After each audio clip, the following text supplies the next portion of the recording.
तो अब देश प्रेमी ने अपने फेसबुक अकाउंट से इस तरह का पोस्ट करते हैं, जो कि दोस्तों ये पोस्ट देखने के बाद आप लोग खुद अंदाजा लगा सकते हैं कि ये किसको टारगेट कर रहा है। अब जी हाँ, नमस्ते, प्रणाम दोस्तों। जैसे कि आप लोगों को अच्छी तरह से पता होगा कि हमारे भोजपुरी इंडस्ट्री में तो हमेशा विवाद होते ही रहता है। जैसे कि अभी खेसारी लाल यादव और पवन सिंह के बीच में काफी भयानक विवाद चल रहा है। लेकिन दोस्तों अब ये छोटी मोटी विवाद अब देश प्रेमी से भी सुनने को मिल रहा है। दोस्तों ये बात मैं वैसे ही नहीं बोल रहा हूं, बल्कि दोस्तों अब देश प्रेमी ने अपने फेसबुक अकाउंट से पोस्ट किया करते हैं।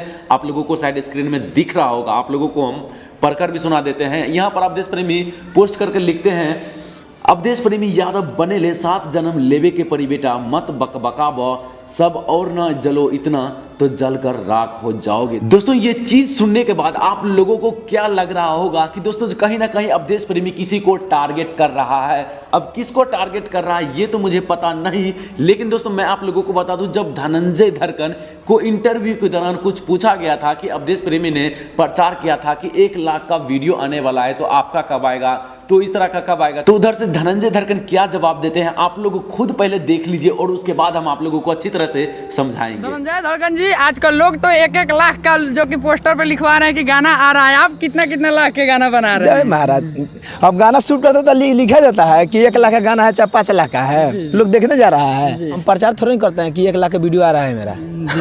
तो दोस्तों अब ये चीज देखने के बाद तो आप लोग खुद समझ गए होंगे कि आखिर अब देश प्रेमी यादव किसको टारगेट कर रहा है। पता नहीं मुझे ऐसा क्यों लग रहा है कि धनंजय धड़कन का अगर इंटरव्यू अवधेश प्रेमी देखा होगा तो शायद उन्हें बुरा लगा होगा। तो अवधेश प्रेमी ने अपने फेसबुक अकाउंट से इस तरह का पोस्ट करते हैं, जो कि दोस्तों ये पोस्ट देखने के बाद आप लोग खुद अंदाजा लगा सकते हैं कि ये किसको टारगेट कर रहा है। अब दोस्तों अगर आप लोग समझ गए होंगे कि आखिर अवधेश प्रेमी किसको टारगेट कर रहा है, तो नीचे कमेंट बॉक्स में आप लोग जरूर देखिए। इसके बाद मैं आप लोगों को एक और वीडियो लेकर आऊंगा और तब मुझे पता चलेगा कि हाँ सच में अवधेश प्रेमी कहीं धनंजय धड़कन को टारगेट तो नहीं कर रहा है। तो दोस्तों अब आप लोगों को क्या समझ में आ रहा है, नीचे कमेंट बॉक्स में अपना राय जरूर दीजिए और ये कमेंट पढ़ने के बाद मैं आप लोगों को एक और अपडेट वीडियो जरूर लाऊंगा इसके बारे में। तो फिलहाल दोस्तों बस ये था एक न्यूज जो हम आप लोगों तक शेयर करना चाहते थे। हमें उम्मीद है आप लोगों को ये छोटी सी वीडियो देखने में जरूर अच्छा लगा होगा। अगर आप लोगों को ये वीडियो देखने में अच्छा लगा तो प्लीज इस वीडियो को लाइक शेयर एंड सब्सक्राइब जरूर कीजिए। एंड वीडियो देखने के लिए बहुत बहुत धन्यवाद।